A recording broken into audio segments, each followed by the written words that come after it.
Vehicle garage එහෙම නැත්නම් ලංකාවේ වාහන සම්බන්ධයෙන් කතා කරන මේ YouTube channel එකෙන් අද අපි කතා කරන්න බලාපොරොත්තු වෙන්නේ මේ වාහනේ ගන්න කෙනෙක් ඉන්නවා නම් එහෙම නැත්නම් උනන්දු වෙන කෙනෙක් ඉන්නවා නම් ඒ කෙනාට සෑහෙන්න වැදගත් වෙන ලංකාවේ පළවෙනි වතාවට පාවිච්චි කරපු කට්ටියගේ අත්දැකීම් සහ වාහනේ හොඳ නරක සියල්ලම මේ වීඩියෝ එකේදී කතා කරනවා. වාහනේ ගැන අත්දැකීම් බෙදාගත්තු අය කිව්ව විදිහටම එයාලගේ අදහස් උපුටා ගැනීමක් විදිහට තමයි මම මෙතනදී අංක පිළිවෙලට එකින් එක ඔයගොල්ලොත් එක්ක කියන්නේ. මේ කරුණු වලින් පස්සේ තවත් වැදගත් දේවල් කීපයක් වීඩියෝ එක අවසානයේදී මම කියන්නම්. ඉතින් මැස්ටා බොංගෝ 4 වෙනි පරම්පරාවේ වෑන් එක සම්බන්ධයෙන් මොන වගේ අදහස්ද තිබ්බේ කියන එක දැන් අපි බලමු. පළවෙනි පුටා ගැනීම විදිහට මැස්ටා වල බොඩි ටොයෝටා තරම් හොඳ නැහැ කියලා කියනවා. එන්ජින් එකේ සද්දෙත් ඇතුළට ඇහෙනවා වැඩි ටිකක් R2 එකේ. ඒත් මේ දවස්වල ගණන් හැටියට CR27 එකක් ගන්න ගානත් එක්ක අවුරුද්ද අලුත් එකක් ගන්න පුළුවන් මැස්ටා බොංගෝ වල නම්. දෙවනි උපුටා ගැනීම විදිහට CR27 ගන්න වෙලාවේ මැස්ඩා ඉංග්‍රීසි නම්බර් එකක් ගන්න පුළුවන් ඒ ගානට ගෙදර පාවිච්චි කරපු හොඳ වාහනයක්. මැස්ඩා බොංගෝ එක අප්ග්‍රේඩ් කරගන්නත් පුළුවන්. 1993 එකකට 2003 තියෙන බඩු දාන්නත් පුළුවන්. CR27 වෑන් වල බොහෝ කොටස් පරණ බඩු තමයි දාන්න වෙන්නේ. තුන්වෙනි අදහස විදිහට diesel engine RF, R2, RF common rail කියලා වර්ග තුනක් එනවා.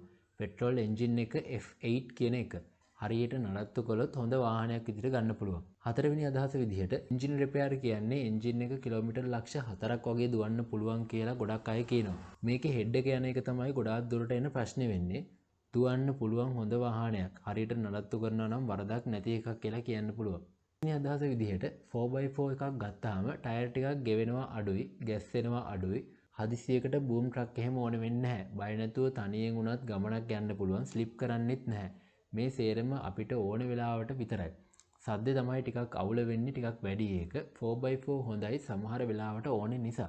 හයවෙනි අදහස විදිහට Nissan Vanette, Mazda Bongo, Mitsubishi Delica වගේ දේවල් ගත්තාම ඔක්කොම වගේ සමාන බොඩි ඩිසයින් තමයි තියෙන්නේ. සමාන ඔප්ෂන්ස් තමයි තියෙන්නේ. ඔය ටික ගත්තාම Nissan එක ලංකාවේ Mazda එකටයි Mitsubishi එකටයි වඩා ටිකක් මාකට්. හත්වෙනි අදහස විදිහට එකම වෙනස බැජ් එක විතරයි. එකම ෆැක්ටරි එකේ දෙකම හදන්නේ. ලංකාවේ මැස්ඩා වාහන මාකට් අඩු නිසා Nissan බැජ් එක ගහපු වාහනේ Vanette එකයි කියන්නේ. ඒක මාකට් ප්‍රයිස් එක ටිකක් ඉහළින් යන්නේ. අටවෙනි අදහස විදිහට Nissan එකේ ආපු එක Vanette, Mazda එකෙන් ආපු එක Bongo. Mitsubishi එකෙන් ආපු එක H100 වෙන්න ඕනේ. දැන් Mazda එක සහ Nissan එකයි දෙකම එකම කම්පැනියක් විදිහට තමයි වැඩ කරන්නේ. නවවෙනි අදහස විදිහට සිංහ මූණ එකක් තියෙනවා. ප්ලාස්ටික් බෆර්, ඒකෙම පරණ එක තියෙනවා යකඩ බෆර් එකක්. සමහර අය යකඩ එක මොඩිෆයි කරනවා ප්ලාස්ටික් එකට. ඉස්සර ආවේ RF එන්ජින් එක, ඊට පස්සේ R2 common rail, දැන් කට්ටිය කියනවා අලුත්ම එක RF turbo එන්ජින් එක කියලා. 10 වෙනි අදහස විදිහට ඒත් ගොඩක් අය කියනවා RF එන්ජින් එක හොඳ නැහැ කියලා. ඇත්තද නැත්තද කියලා දන්නේ නැහැ.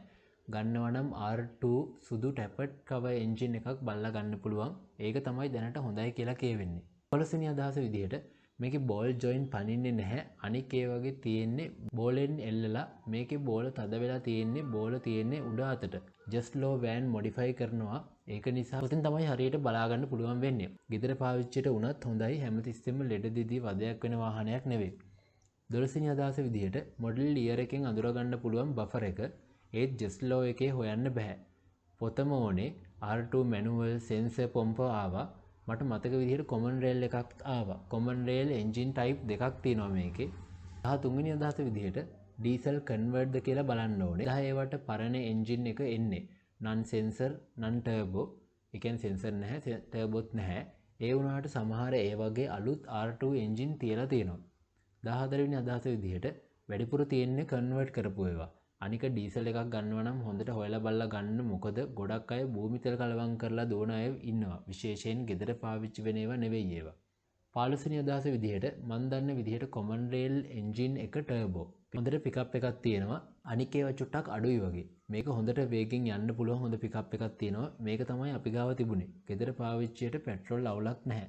16 වෙනි අදහස විදිහට මං ගාව පෙට්‍රල් Mazda එකක් තියෙනවා. ටිකක් සද්ද වැඩි. 2,75,000ක් දුවලා තියෙන්නේ.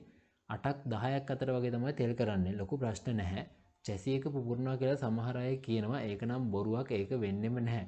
පිකප් එක පෙට්‍රෝල් එකට වඩා ඩීසල් එකේ ටිකක් අඩුයි. හොඳ කෙනෙක් කන්වර්ට් එක කරලා නම් අවුලක් නැහැ. නැත්තත් එන්ජින් මවුන්ට් යනවා. ভাইබ්‍රේෂන් එක පොඩ්ඩක් වැඩි ඩීසල් එකේ.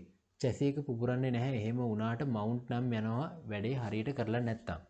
17 වෙනි අදහස විදිහට R2 sensor මොඩල් එකක් ගන්න පුළුවන්. RF එකේ common rail engine එන්නේ. නඩියදම් ටිකක් විතර වැඩි වගේ මං ගාව තිබ්බ R2 sensor එකක්. හැබැයි manual ගන්න original diesel එකක්. 18 වෙනි එකේ විදිහට අනිවාර්යයෙන්ම බලන්න water fan එකේ පොලිය, timing belt මාරු කරලාද, radiator block එහෙම තියෙනවද, heat වෙන්න බලනවා. එහෙම තිබුණොත් එහෙම. RF එක ටිකක් අදිනවා හොරයි කඳුවල. R2 එකේ parts තියෙනවා ගන්න වැඩිපුරම. Nissan එකේ factory fitted power shutters එන්නේ නැහැ. Mazda එකේ ඒක එනවා. Mazda සමහර ඒවා original line AC ආවා. දැන් ඒවා ගලවලා තායි dual AC set high කරලා තියෙන්නේ ගොඩක් ඒ වගේ. වෙන ඉතින් ඇණයක්වත් වෙනස් නැහැ. ඔක්කොම අර ටිකම තමයි තියෙන්නේ. 19 වෙනි අදහස විදිහට මොන නමකින් ගත්තත් වාහන නිෂ්පාදකයා Mazda හොඳ වාහනයක් හම්බුනොත් නම බලන්න එපා. කන්ඩිෂන් එක බලන්න. අපේ ගෙදරත් Mazda Bongo එකක් තියෙනවා. සුපිරි වාහනේ. ලේසියෙන් ලෙඩක් එන්නෙත් නැහැ. 20 වෙනි අදහස විදිහට ඇම්පියර් 70 බැටරි නිසා බැටරිය දාන්න වුණත් එච්චර වියදමක් යන්නේ නැහැ. R2 එන්ජින් එක තමයි මාකට්. මොකද ඒක හදන්න දන්නව හැමෝම. කොමන් රේල් එන්ජින් එක හදන්න දන්නේ නැති නිසා මාකට් එක ටිකක් බහැලා තියෙන එකට. සුපිරිම වண்டிයක් විදිහට ගන්න පුළුවන්. මං ගාව අවුරුදු 4ක් ඉඳන් දැන් තියෙනවා. 21 වෙනි අදහස විදිහට කොමන් රේල් එක නම් ගන්නේ නැති තරමට හොඳයි. ඒක වාහනේ අවුලක් නෙවෙයි. අපේ ඉන්න බාස්ලා වණ කරනවා කරගන්න ගියාම රිපෙයාර්ස්. දිගටම ලෙඩ එන්න තමයි ඒක හදන්නේ. දන්නවනේ මෙහි ඉන්න කට්ටියගේ වැඩ.